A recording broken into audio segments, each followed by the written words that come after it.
Israel जो है उसने वॉर क्राइम्स किए हैं। आपने इजराइल के वजीर खारजा को अपने घर बुला के प्रोटोकॉल दिया हुआ है। तो कल साहब आपको लगता है कि इंडिया के अंदर ये लोग समझ रहे हैं कि ये प्रोटोकॉल नहीं देना चाहिए था इस वक्त जब इजराइल जो है उसने 1 लाख से ज्यादा लोगों का कत्ल किया है और पैलेस्टीनियंस को रिकॉग्नाइज करने वाली पहली कंट्री थी India. One of the first countries was India. Yasser Arafat, मुझे नहीं लगता पाकिस्तान इतना गए होंगे जितना वो हिंदुस्तान आते थे। अगर आप पुराने जमाने में थोड़ा सा इंदिरा गांधी के टाइम को याद करें, उस 1 सेकंड लगाऊंगा, 1 सेकंड। इंडिया में ये बड़ी फेमस बात है कि कबर चीमा स्माइल कर दे तो समझ लो आपका पॉइंट सीधे लग गया। बोले वो बोलेगा कुछ नहीं होता है। स्माइल का मतलब होता है आप कैसी बातें कर रहे हैं, ये मेरा नहीं। बोले कबर चीमा की स्माइल कन्वेज, कमर चीमा की स्माइल कन्वेज 100 मैसेजेस, 1000 मैसेजेस। इसलिए मैं आपको प्रूफ देता हूं कि शहबाज शरीफ ने क्या बढ़िया तरीके से कहा कि जनाब हमको लोन नहीं चाहिए, प्लीज हमें लोन देना बंद करिए, हमारी तो कमर टूट गई, अब आप हमें सिर्फ एड दीजिए। मतलब वन वे होना चाहिए। इसलिए मैं कह रहा हूं, आप पाकिस्तान जिस दिन से अपनी डेवलपमेंट के लिए इन्वेस्टमेंट ढूंढेगा, आप देखेंगे वारे न्यारे हो जाएंगे। उससे भी बड़ी बात इकोनॉमिक कॉर्पोरेट का क्या गर्ज, लेकिन a country that is committing war crimes, a country whose prime minister has been called a war criminal by International Criminal Court, the defence minister, आपकी तो आप तो जो क्या नाम है आपने जो गांधी साहब के यार पैरोकार हो, आप तो वो इंडिया हो यार। ने वो 2 वर्ड इस्तेमाल किए इसलिए मुझे वो क्लैरिफाई करने में, जीनोसाइड। जीनोसाइड जियाउल हक से ज्यादा और कोई नहीं समझता जिसने कि एक रात में 10,000 पैलेस्टीनियन मार दिए, 25,000 टोटल उस टेन्योर में मार दिए जब वो ब्रिगेडियर थे। और ये मेरे रिकॉर्ड पे नहीं है, ये पाकिस्तान के रिकॉर्ड पर है। भैया पाकिस्तान के नंबर 1 पत्तलकार चीमा जी फिर से एक्टिव हो चुके हैं और ये एक बार भारत के कर्नल साहब के हाथों की धुलाई भूले नहीं हैं, तो अब की बार इजराइल के विदेश मंत्री को भारत के अंदर देखकर भारत को ज्ञान दे रहे हैं, जिसके ऊपर भारत के कर्नल साहब ने इनको धो डाला है और ऐसे धोया है कि चीमा साहब केवल हंसते रह गए हैं और कोई जवाब भी नहीं दे पाए। चलिए पहले वीडियो को देखते हैं। इजराइल जो है उसने वॉर क्राइम्स किए हैं। आपने इजराइल के वजीर खारजा को अपने घर बुला के प्रोटोकॉल दिया हुआ है। तो कल साहब आपको लगता है कि इंडिया के अंदर ये लोग समझ रहे हैं कि ये प्रोटोकॉल नहीं देना चाहिए था इस वक्त जब इजराइल जो है उसने 1 लाख से ज्यादा लोगों का कत्ल किया है और दुनिया में कोई खास मुल्क जो है स्वाय अमेरिका के इजराइल को लिफ्ट भी नहीं कराता, तो इंडिया क्यों करा रहा है? कल साहब 2-3 टॉपिक और भी हैं, लेकिन पहले ये बात कर लें।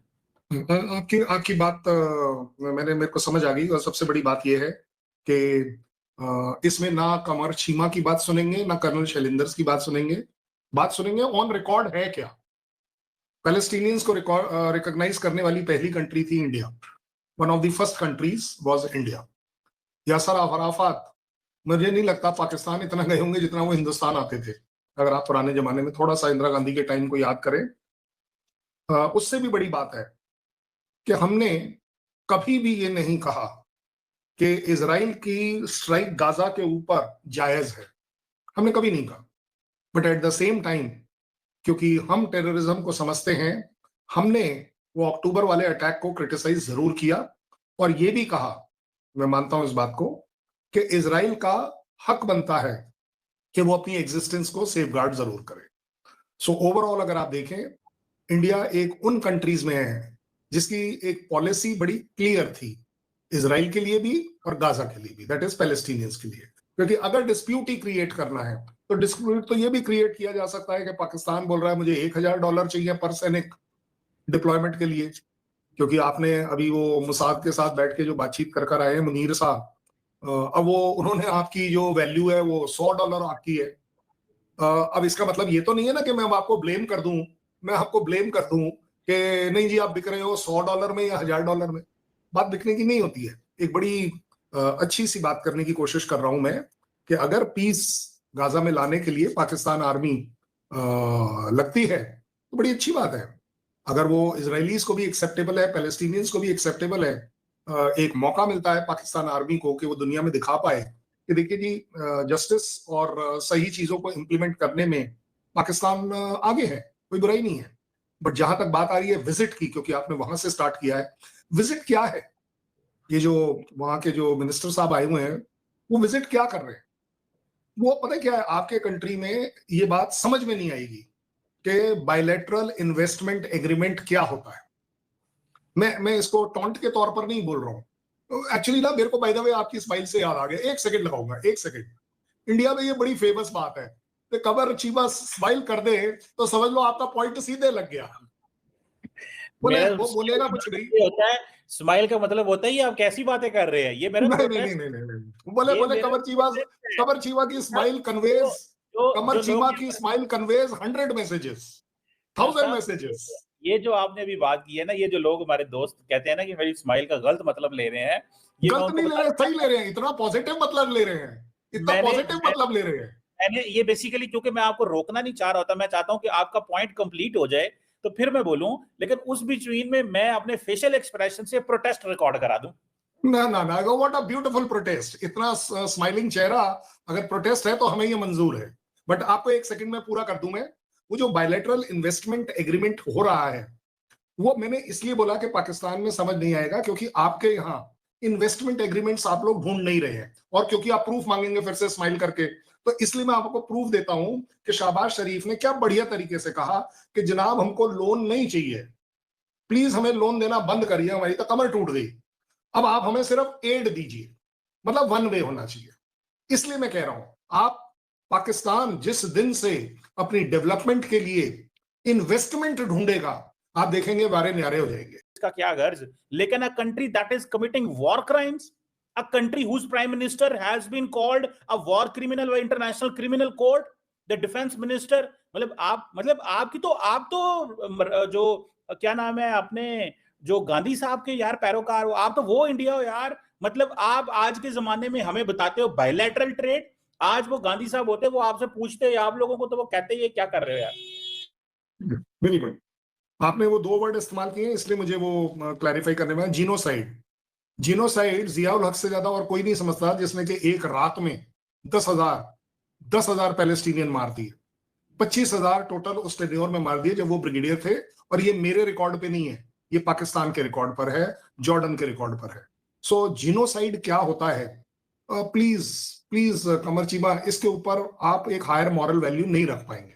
अब आगे बात वॉर क्राइम और सब तरह के क्राइम्स की बात के, फिर भी आप ट्रेड क्यों करते हो? दिल पर हाथ रख के देखिएगा और बोलिएगा, क्या आपको मोस्ट फेवर्ड नेशन का दर्जा इंडिया ने दिया था या नहीं दिया था? दिया था। क्या कनेक्टिविटी, दिलों की कनेक्टिविटी की बस हमारी कंट्री से आपके यहां गई थी या नहीं गई थी? इसका मतलब ये नहीं था कि हमें नहीं पता था कि टेररिज्म कौन कर रहा है।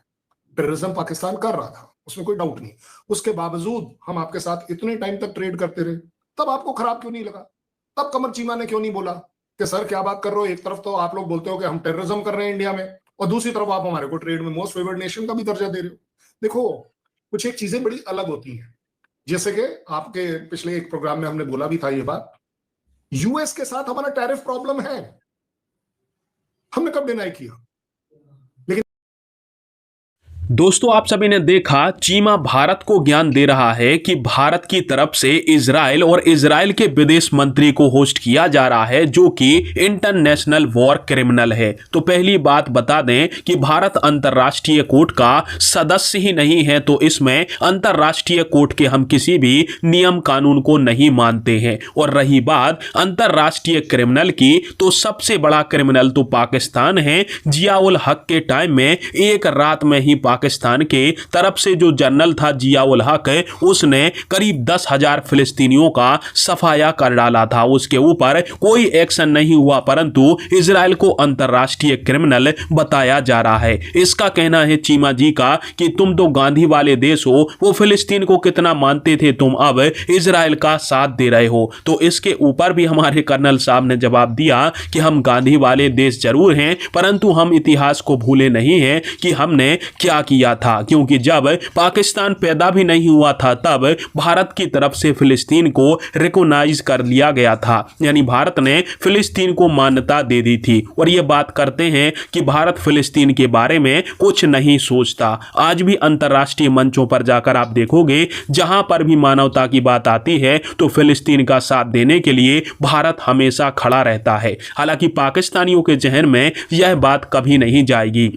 अब चीमा जी का ये कहना है कि पाकिस्तान देखो फिलिस्तीन का कितना साथ दे रहा है, हम फिलिस्तीन के लिए क्या क्या कर रहे हैं, भारत वैसा काम क्यों नहीं करता। तो सबसे पहले बात बता दें कि पाकिस्तान ने बहुत सारे पैसे खाकर अपनी सेना को फिलिस्तीन भेजने का जो है वो निर्णय लिया है, और पाकिस्तान की आर्मी वहां पर जाकर फिलिस्तीनियों को नहीं बचाएगी, वो इजराइल के लिए युद्ध लड़ेगी और इजराइल के बॉर्डर को सुरक्षित करेगी। बदले में इनको डॉलर मिलेंगे, और इस कारण से पाकिस्तान की आर्मी दुनिया की वो घटिया आर्मी बन चुकी है, जो कि पैसों के लिए कहीं भी चली जाती है, कहीं भी मारकाट कर देती है। यानी अब इनको यहां पर फिलिस्तीनियों को मारने में, हमास से हथियार छीनने में कोई तकलीफ नहीं होने वाली। तीसरी दिक्कत चीमा जी को यह हो रही है कि भारत पाकिस्तान के साथ ट्रेड नहीं करता है। तो 2019 से पहले भारत पाकिस्तान की ट्रेड होती कितनी थी? $2 बिलियन के आसपास, और इसमें से ज्यादातर सामान पाकिस्तान ही हमसे खरीदा था, जिसमें सब्जियां